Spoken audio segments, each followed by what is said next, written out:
اس لڑکی کے والدین نے اس کی پرورش کی, اسے گریجویٹ بنایا, تعلیم کے اوپر خرچہ کیا, تو مہر ملنے کے بعد اس عورت کی وہ اپنی جائیداد ہو جاتی ہے. وہ چاہے اپنے والدین کو دے, چاہے خود رکھے, یا اس کو کوئی بزنس میں لگا دے, کوئی تجارت میں لگا دے, اس کا حق ہے.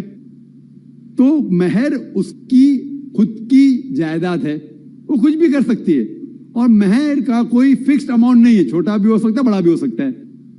اور اس کے علاوہ یہ مہر اگر خدا نہ کرے, اللہ نہ کرے, اگر طلاق ہوتا ہے, ڈیورس ہوتا ہے, تو یہ مہر اس کے کام آ سکتا ہے.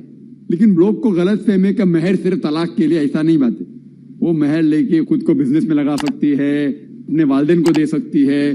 اور جہاں تک کہ اس کا خود کا سوال ہے, اسلام کے اندر جتنے فائنینشیل ایسپیکٹس ہے خرچہ اس کا, شادی کے پہلے ذمہ داری ہے اس کے والد کی اور اس کے بھائی کی, شادی کے بعد ذمہ داری اس کے شوہر کی اور اس کے بیٹے کی. آل فائنینشیل ایسپیکٹ, لاڈجنگ, بورڈنگ, کلوتھنگ, کھانا پینا, کپڑا, سب اس کو کمانے کی ضرورت نہیں.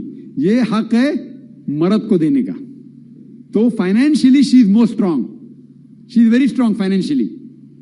جہاں تک کہ مالی حالات میں اسلام میں عورت کا درجہ بہت اونچا ہے. جہاں تک کہ بہن نے سوال پوچھا کہ طلاق ہونے کے ٹائم پہ اسے مینٹیننس کیوں نہیں ملتا, بہت اہم سوال ہے. پہلا ہم یہ جان لے کہ جب اللہ سبحانہ و تعالی خواتین کو اتنے حقوق دیے, حقوق دینے کے باوجود اللہ سبحانہ و تعالی عدل کرتے ہیں, جسٹ ہے. کیونکہ جب بھی طلاق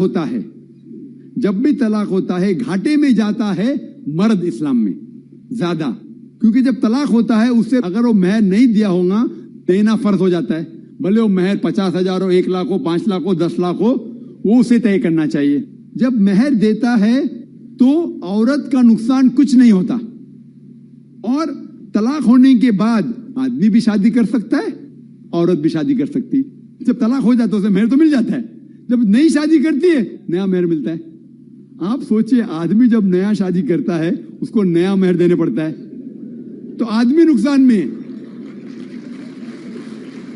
اگر آپ یہ کہیں گے کہ طلاق ہونے کے بعد آدمی مینٹیننس بھی عورت کو دے, تو ہم کہیں گے یہ اللہ سبحانہ و تعالی حق کے نہیں ہے, نعوذ باللہ.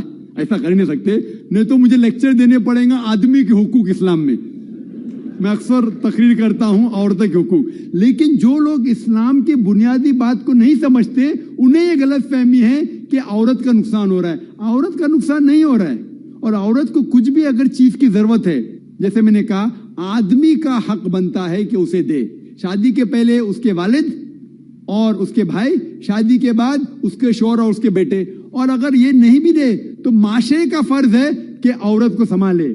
معاشرہ نہیں کر سکتا ہے, اگر اسلامک حکومت ہے, حکومت کا فرض ہے کہ عورت کو سنبھالے, اس کی پرورش کرے. یہ اسلام میں. لیکن اگر آپ اس کے بعد کہیں گے طلاق ہونے کے بعد آدمی اسے ہر مہینہ اور 1,000 روپیہ دے, 5,000 روپیہ دے, تو یہ آدمی پہ ظلم ہوئے گا.